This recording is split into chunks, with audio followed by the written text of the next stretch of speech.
All right, I think we're live. Should be streaming today out on Facebook and on YouTube. As you can see, I'm missing a person here today. Greg is in the air. He's traveling to the professional racing industry show that's out in Indianapolis this week. I'll be out there on Wednesday, and we're excited about that. We have John Schneider, who played Bo Duke on the Dukes of Hazzard, is going to be in our booth at PRI. So if you happen to be into racing and you're at the PRI show this week in Indianapolis, be sure to come by and see us and get a chance to meet John.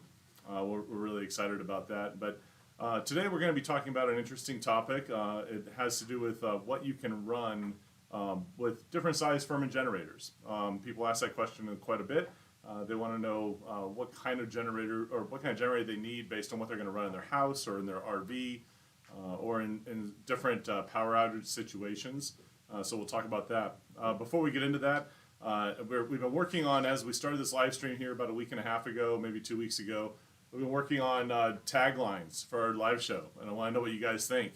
We call all of our employees, we call them Firminators. So could it be, hey, good morning, Firminator Nation? Hey, good morning, Firminators.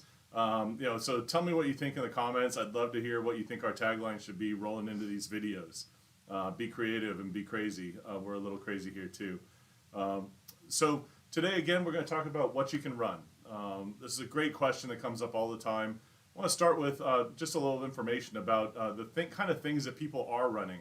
If you went back 20 or 30 years ago, in your home, you'd have a home full of 100-watt light bulbs, each one of those drawing 100 watts. You'd have a refrigerator that was not Energy Star efficient, was using a ton of power. You had all these devices in your home that used a ton of electricity. TVs were using 1,500 watts and had big tubes in them. And now, we've gotten so energy efficient in our homes that it actually doesn't take as much as you might think to run your home. It doesn't take a huge generator to run the things that are really important to you. Now our refrigerators are energy efficient, where a refrigerator might be only using 800 to 1,000 watts, and when it's running, it's using even less. The compressor turns on and off, so when the compressor is not on, that refrigerator is using very little power, maybe 300 or 400 watts. Most of us have switched over to compact fluorescent or LED light bulbs. And instead of using 100 watts, they're making 100, the same amount of light, but they're doing it with 10 watts. So you could probably turn on every light bulb in your house and only use less than 1,000 watts. If you had 100 10-watt light bulbs, you'd be using 1,000 watts. So you really might not need as much power as you think. Our flat screen TVs now are only using 300 or 400 watts at the most. Some are using even less. If you think about that, when you really need to think about, in a power outage, what are the things that are most important to you? And I would suggest that number one is going to be your refrigerator and your freezer. If you have some people have a refrigerator and a freezer out in the garage, whether, if you're a hunter, maybe you've got a freezer full of meat that it'd be pretty devastating to lose that. So you really don't want to lose hundreds or thousands of dollars worth of food if you can avoid it. So certainly fridge and freezer is number one. Number two is going to be probably some comfort. So in the summer, we're here in Arizona. If you think about being able to have at least one room in the house cooled. I know at my house, we've got a central air conditioning system that cools and heats the entire house. But we also installed a mini split. A mini split is if you've ever traveled overseas, or a lot of hotels now will have mini split systems where you see a small air handler that's up on the wall, and then the compressor unit is outside. We installed one of those in the house, so that thing will cool about 1,000 square feet, and which is essentially a bedroom and maybe a couple of other rooms. And what's nice about that is that it only draws about 8 or 9 amps. So it's using less than 1,000 watts, and it'll very efficiently heat and or cool a room in the house. So if your power's out, maybe the rest of the house is going to get hot in the summer or it's going to get cold in the winter. But you can be sleeping in a comfortable room. You can be living at least in one room in the house and stay comfortable that way. So that's the second thing, is comfort. And then third, I think, is probably going to be maybe a little entertainment. One of the things that people don't realize a lot is that when the power goes out, usually your internet is still on. If you have cable internet or Some people have fiber optic internet. You might even have satellite internet if you're out in a rural area. But a lot of times the internet's still flowing, but you're not getting it in the house because your router's off and your modem's off because the power's not on. So being able to power those two things really will change quite a bit. Now, your portable devices like your phones, your iPads, your tablets, your laptops, they're all going to be able to get Wi-Fi, so you're connected with the world, you're connected with all the entertainment, Netflix and Hulu and all those other things that are so vital to our lives. Amazon, so you can keep that flowing, keep stuff getting delivered to the house. All of those things are really, I think, the most important things. And when you really think about it, you can probably run all the things I just talked about using a medium-sized portable generator, like this one that's next to me here. So this is one of our inverters. This is a dual fuel, runs on gas and propane, and it's going to run at 3,300 watts.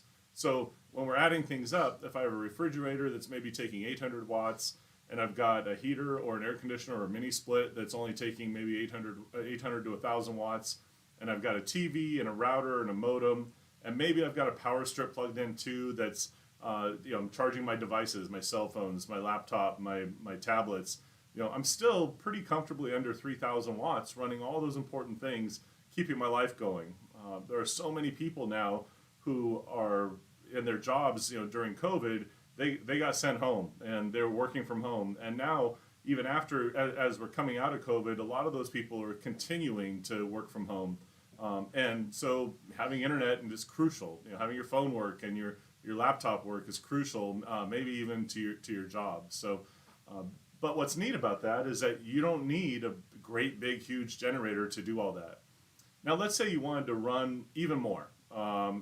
Maybe you've got a 2 or 3 ton central air conditioning system, or maybe you've got a heating system in the house that requires a pretty decent amount of power, or for people in rural areas, maybe you've got a well and you need to be able to, in winter storms, that becomes extremely critical. If you have a basement, you have a sump pump that is keeping the water from accumulating in your basement, keeping the basement from flooding, you really got to keep that thing going. I know years ago, I lived on the East Coast in Maryland, and we had a basement, and there was a big storm overnight, and I woke up in the middle of the night, and the power was off to the house, and went downstairs, and sure enough, there was like 2 or 3 inches of standing water in the basement. Really doesn't take long with that. If that sump pump isn't running in a big storm, it doesn't take long for your basement to flood, and a lot of people know what I'm talking about. So what do you do when you need even more power? Well, a lot of people think that immediately that, well, I need to get a great big home standby generator. I need this huge amount of power, 20,000 watts of power, and and those machines are great. They really are, and they can even be set up where they'll turn on automatically when the power goes out. The problem with that solution is that it's wildly expensive, especially compared to running a portable generator like what's offered through Firman. So you're going to pay over $10,000 to buy the unit, very likely, if you're looking at over 20,000 watts. And on top of that, you're going to pay thousands of dollars to have it installed. And then they really have to be maintained 2 or 3, at least twice a year. So you're paying for that as well. While it's a great solution, it might be out of reach for a lot of people. Another solution to that is that Firman offers generators all the way up to 10,000 watts. We do have one that's a tri-fuel that we've talked about in some of these videos, but it runs on gas, propane, and natural gas. And it's a really terrific solution. That's something that you can buy for less than $1,500, and a lot of times even better than that. If you pick up one of our tri-fuels at Costco, you're going to get a tremendous deal, less than $1,000. And you can connect that to your natural gas if you have natural gas, or maybe if you're in a rural area, you're going to run it on propane. A lot of people who kind of live out in the country, they've got great big propane tanks, 200 or 300 gallons of propane that you can connect to and run on that. Or you could run it on gasoline too. But in a power outage situation, when you've got 10,000 watts and you've got a 50 amp plug and you've got 120 and 240 volts, you're going to be able to run all those things that I just talked about. You're going to be able to run your well pump, and you're going to be able to run your sump pump, and you're really going to keep your life going. And of course, all the other things, your refrigerator and your freezer and the router and charging all your devices and really staying comfortable. You can even run a central air conditioner up to about a 3 ton. With central air conditioners, they typically take about 2,800 watts per ton of air conditioning. That's how they measure that in the HVAC world. But being able to run a central air conditioner even in a power outage situation is a really a big really save you some uncomfortable times. Um, Another thing to think about though when you're running a portable generator in a power outage situation is how much fuel you're going to need because a portable generator like our 10,000 watt tri-fuel, it has an 8-gallon tank, but it's going to burn through 8 gallons of gasoline in 12 to 13 hours. So now if we're thinking about, gosh, what if the power is out for a week? I know earlier this year in February in Texas, there were ice storms, and it was terrible and unprecedented and not a normal thing for that part of the world. And so people were scrambling to get their hands on generators. So let's say your first solution was, I'm going to run a big 10,000 watt generator. Well, if the power's out for a week and it burns 8 gallons of gas in a 12-hour period, now you're burning 16 gallons of gas per day if you're running around the clock. And now over the course of 7 days, that's a tremendous amount of gasoline. You're going to be running back and forth to the gas station a lot. Obviously, if you can connect to natural gas, that's the best solution. But if you can't, you're burning through a lot of gasoline. We ran into this back in 2017 in Puerto Rico during Hurricane Irma and Hurricane Maria. And what was happening is that people were buying our 3,650 watt generators to run their homes. And we talked about this last week, but these poor folks were out of power from September 2017 all the way through like March or April of 2018 for months and months. And again, if you think about the amount of gasoline that you'd have to put through that machine, it's tremendous. Our 3,650 watt generators they hold 5 gallons of gas. They'll run 14 hours on 5 gallons of gas, which is by far the best runtime in the industry. But again, now if you're thinking about running for months on end, you really want to start thinking about efficiency. That's where inverters come in. Inverters, they're much more efficient than their open frame cousins. This inverter holds 1.8 gallons of gas. Again, it's making almost the same amount of power as our 3,650 watt open frame generators, but on 1.8 gallons, it can run 10 hours. On a 20-pound propane tank, it'll run 15 or 16 hours. So getting that kind of runtime is awesome, especially if you're going to be without power for quite a long time. Now if I'm running 10 hours on 1.8 gallons, on a 5-gallon gas can, I'm going to go more than a day. Hopefully you're not having to run around the clock, so you could conceivably maybe run 10 hours a day and then do all the important things on just under 2 gallons of gas and get through a week of power outage or longer on a reasonable amount of gasoline.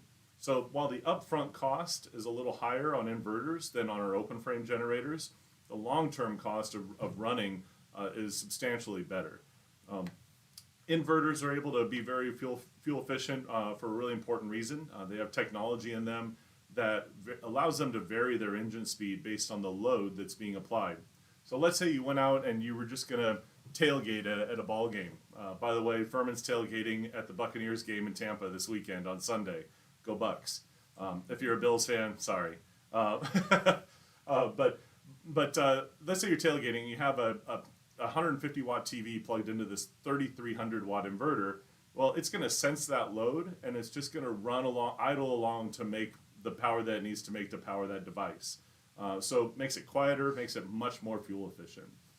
We're going to go to the next slide here, Gavin. So this is a wattage chart. This is available at firmanpowerequipment.com. It also is available in stores that sell our product. You'll see one of these displays, a Firman display, and it has this wattage chart on it. But using something like this is a great way to figure out how much power you need. These are kind of rough guidelines, but what you do here is you add up all the devices that are on that chart that you want to run, and then you can figure out what family of generators you need to purchase. This generator next to the dual fuel inverter, this is our 1700, 2100 watt inverter, even more fuel efficient. This one holds 0.9 gallons of gas, so just under a gallon of gas, and it'll run 10 hours on 0.9 gallons. Now, this is 1700 watts running, so you might think, well, that's a small little generator, that's just for camping, that's just for tailgating. But that's really not true. With 1700 watts, as we've learned here today, you could run a refrigerator, you could run your router and your modem, you could charge your devices, and get through a couple of days of power outage. Again, if a time of the year when it's comfortable. Here in Arizona, we're here in Arizona in December. I don't need heat right now, and I don't need air conditioning. It's beautiful outside. So could I get through a couple of days of power outage on a 1700-watt inverter? Absolutely. I could keep my fridge going and keep my food from spoiling. I could charge all my important devices. I could still watch Netflix. And you could do that in a really fuel efficient way. I'm burning 1 gallon every 10 hours. That's really great. Also, this guy's really, really quiet, so my neighbors aren't even going to hear it running. So again, we're kind of poking some holes in the traditional knowledge about what you need to keep yourself going in a power outage. Gab, if you don't mind. Let's talk about camping and RVing. There's a lot of different ways to use portable generators when you're camping or when you're out in an RV. That happens to be my toy hauler in that picture. So I have an onboard Onan generator built into that toy hauler, but there's one big problem, and that is that Onan is built right basically under the bed. And if you're somebody out there with a camper or an RV, you know exactly what I mean. You access it through a panel on the side, but where it's built, it's essentially under the bed. So when we're camping, I usually get up an hour or two before my wife. She likes to sleep in when we're camping, and I want to make coffee. And so that means I've got a Keurig in the kitchen. I want to turn that thing on. I need electricity. Well, there's no way that I can start up that Onan because she's going to hear it, she's going to feel it, she's going to wake up, and she's not going to be happy. So I've got one of our inverters. The one in that picture is actually our remote start inverter. It's a model number W03383. And it's got a little key fob that I can use to start and stop that generator. So where it is outside. It's 25 feet away from my camper at the end of a cord. I've got that little key fob hanging from the cabinet right above my coffee maker. I can just push that button. It starts up. You barely hear it, because again, it's not touching the camper. It's away from the camper. It's only 58 decibels to begin with, so it's pretty quiet. And it's plenty of power to run. I can start my air conditioner. I can start my coffee. I can throw some biscuits into the convection oven and get some biscuits cooking. I like to cook biscuits and gravy when we're camping. So it's a really wonderful solution. And this is going to work perfectly for any camper that has 30 amp power like mine. Another use for a generator that size, a Firman inverter that's a 3300 watt. Let's say you've got a bigger RV. You've got maybe a big Class A bus or a big Class A motorhome, or a lot of folks out there have great big travel trailers or toy haulers that have 2 or 3 air conditioners. All of those things need a 50 amp connection. But they don't necessarily need 50 amps depending on what you're going to run. So you could connect a 30 amp generator, Firman 30 amp generator. It has a TT30R, or it's for receptacle, built right into it. You could connect that, and you're still going to be able to run one air conditioner. You're still going to be able to run your microwave or your convection microwave. You're still going to really be able to run a coffee maker. That's important. So some essentials when you're dry camping. If you're dry camping in a big RV or a big trailer that needs 50 amp power, you really only need that 50 amp power if you're going to run more than one air conditioner at the same time. Most everything else is going to run on 30 amps. Gav, if you don't mind. So this slide shows this inverter connected to propane. Here it's connected to just a 20-pound propane tank. Like I said, this will run 15 to 16 hours on a 20-pound propane tank. I know that's true because we ran one of these we were in Colorado earlier this year at the Overland Expo in Loveland, and we ran one of these powering a Traeger all day and a coffee maker, and had cords going to some other people's booths, giving them some power. And it literally ran 15 hours on one 20-pound propane tank. So that's a great solution. There's also a way to connect this. You can get a hose that'll connect it to the quick connect on your camper or your RV. You already probably have 2 20-pound cylinders or 30-pound cylinders or maybe even 2 40-pound cylinders on board. You can connect up to that quick connect and be able to use the propane that you're already carrying around. One thing to think about when you're doing that, though, is that you're going to use that propane for your hot water. You're going to use that propane for your heat if you're dry camping. So just something to keep in mind. You don't want to burn through all the propane and then not have hot water or heat. So a lot of times you might want to consider taking an additional propane tank with you that you can just throw in the back of the truck or throw into a compartment. So what's the solution if you're dry camping and you want 50 amp power? Well, this is a great way to use Firman generators and get 50 amp power. This slide is showing our parallel kit. That parallel kit has a 1450 50 amp outlet on it. It's the same kind of outlet that you would have if you were pulling into an RV park or an RV campground and plugging into a power pole. So your 50 amp cord on your RV is going to plug right into that 50 amp outlet on the parallel kit, and then that parallel kit connects two Firman inverters. And what it's doing is it's drawing power from both of those inverters. It actually will make the engines run at the exact same speed, so you're getting clean power still that is measured in hertz. So you're still getting clean power. It synchronizes those two inverters. What's awesome about that is now you're getting 50 amps. You can run 3 air conditioners. You're still doing it really quiet. You're still keeping it away from your rig, and still really fuel efficient. So keep in mind, again, these guys are only going to burn a little under 2 gallons of gas each every 10 hours. So very fuel efficient, very quiet, a really great solution. And you might think, well, this has got to be expensive, right? It's not. If you were buying one of our competitors' products like a Honda or a Yamaha, one of their 3,000 watt inverters, you'd be spending $2,500 or $2,600 on one. You can accomplish this solution for about that price total. 2 Firman inverters and a parallel kit for about the cost of one Honda or Yamaha 3,000 watt inverter. And by the way, neither one of those guys offer a remote start. So being able to remote start is pretty awesome, and you can do it just from inside your camper. You don't have to get up and go out in the cold to start your generator. It's really a great way to do that.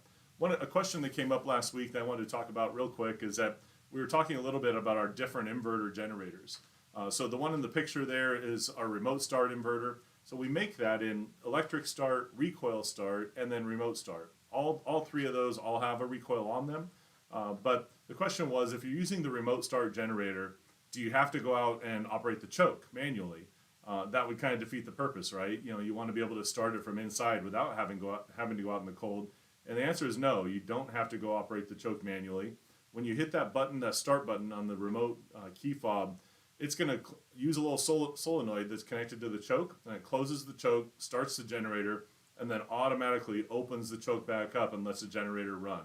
So yeah, it's a great question that came from one of our viewers, and appreciate that. But yeah, it's a really awesome solution.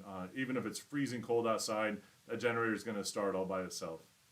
And the other thing about this solution that's kind of cool is that you might say, well, I don't always need 50 amp power when I'm dry camping. So, some days I just want to charge my batteries, and you can do that. So you could have your rig hooked up to 2 inverters like this with a parallel kit, and you're just charging. Maybe you just run one for a couple hours one day to just charge your batteries.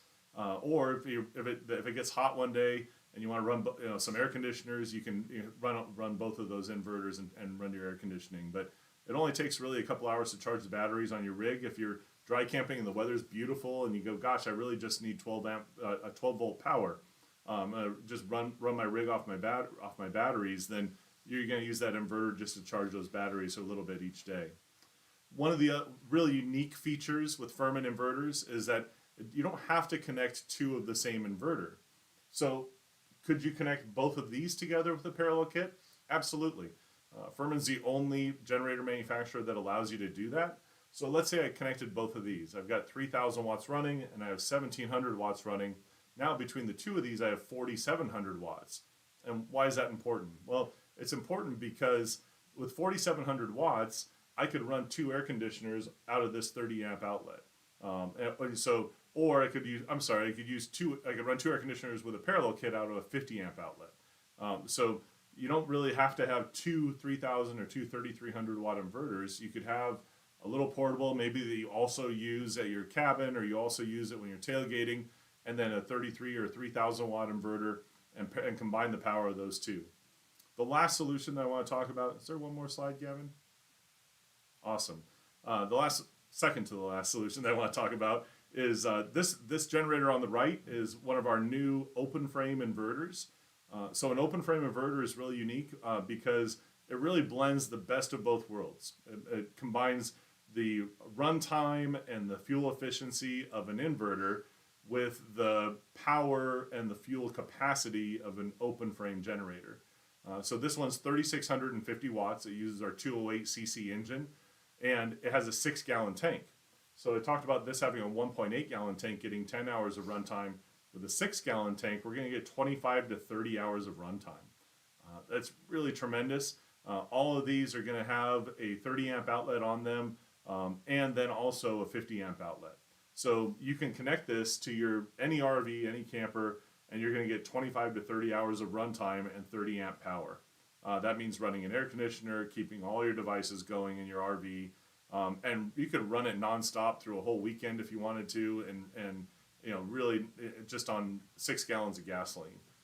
That's a great solution. And then, of course, like I said, any Firman inverter can be paralleled together. You see that in this picture. We're paralleling our 3650 watt open frame inverter with our 3300 watt standard inverter, getting a lot of power, almost 7,000 watts between the two of these. So it's really a expensive for an onboard. Maybe some of you out there with older RVs or older toy haulers or travel trailers, maybe you've got a generator that's failed, and you're just looking for a solution, and you don't want to go out and spend $5,000 or $6,000 to replace your 5,500 watt onboard. This is a great solution that's not going to break the bank, and it's going to keep you going in times when you're out of power. The last solution, and I don't think there's a slide for this, but I'll just talk about it. So we've talked about how you can run a camper or an RV that has 30 amp power on just one Firman 3300 watt inverter. A lot of people will say, well, gosh, I don't have a space to put that, or it's too heavy for me. It weighs 93 pounds, so 2 people can easily lift it. So what if that's a problem? Well, a great solution to that is really elegant is that you can use 2 of our, this is a W01784, 2 of our 1700 watt inverters, and connect them together. So this particular one comes with parallel cables. So if you buy our 1784, you can connect it to any other 1700 watt inverter that's Firman. Of course, you can connect it to bigger ones too, but any other 1700 watt inverter. And it has a 30 amp outlet on it, this one here. And it comes with an adapter to adapt it to a TT30, which is your RV ready plug. So 2 of these little guys will produce enough power at 30 amps to run any air conditioner on an RV. Any RV that has one air conditioner and 30 amp plug is going to run all day long on 2 of those. Why that's great? Wow, that was terrible grammar. The reason that's great is you've got portability and fuel economy. So these little guys only weigh 44 pounds. So maybe you can't lift 93 pounds, but you could lift 44 pounds twice. They're small. They're going to fit into spaces maybe where a larger inverter won't fit, and you're going to be able to accomplish the same goal. And again, now we're talking about doing that for less than $1,200 or $1,300 for 2 of those, and they come with everything you need to be able to parallel them together. Guys, are there any questions that came up over the last half hour? If there aren't, we're going to sign off. Megan, do you have any questions that popped up? None that popped up, but I did have a few questions myself. Are generators safe to run with home medical equipment, such as respirators, scooters, oxygen?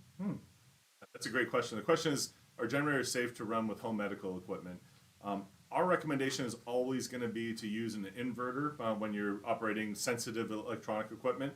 That comes down to clean power, and clean power really is total harmonic distortion, or THD. Most of our open frame generators are going to run about 25%, up to 25% THD. All of our inverters, though, are running about 3% THD, so extremely clean power. It really just means that inverters are producing power that's as clean as the power coming out of your wall sockets. So yeah, if you're running medical equipment, we really recommend using an inverter. Awesome. And then how long can a generator run? So we test all of our generators to 500 hours of runtime. And what that really means is that at our factory, when we're producing a new generator, we've come out with a new model, we're going to connect it right to a fuel source. So it's got a big giant gas tank, and then we run it for 500 hours without turning it off. It's about a little over 21 days. It's a torture test that happens because we want to find out what happens in the real world when you run a generator just nonstop. So everything's tested to 500 hours. Our new generators coming out, our V-Twin is tested to over 1,000 hours. However, I can tell you that when I talked earlier in the video about people in Puerto Rico running our generators for months, we get calls all the time in our tech support where people need some help with their generator. We always ask them to look at the hour meter and tell us, how many hours are on their generator. Thousands and thousands of hours on generators. There were people in Puerto Rico that ran our generators for months without turning them off. They would just go out and keep pouring gas into the tank. While we test to 500 hours, we have real life examples, quite a few, where people are running for thousands of hours. Okay, and then the last question is just in case anybody missed some of this, or if they had a specific question about it. Where could they go on our website to be able to break down how to find out what generator they should use or they need to calculate? Yeah, so there's a buying guide that's on our website, and that's definitely the best place to go. If you have questions that you can't answer by looking at the buying guide, you can always contact us. You can reach out to us at 844-FIRMAN-1. It's 844-347-3631. Or you can reach out to us at info@firmanpowerequipment.com. Or, as always, you can comment on these videos, and we have a team that reads those comments and answers all those questions on our social media, both on YouTube and on Facebook. So we'd love to interact with you guys. So please let us know if you have any questions at all.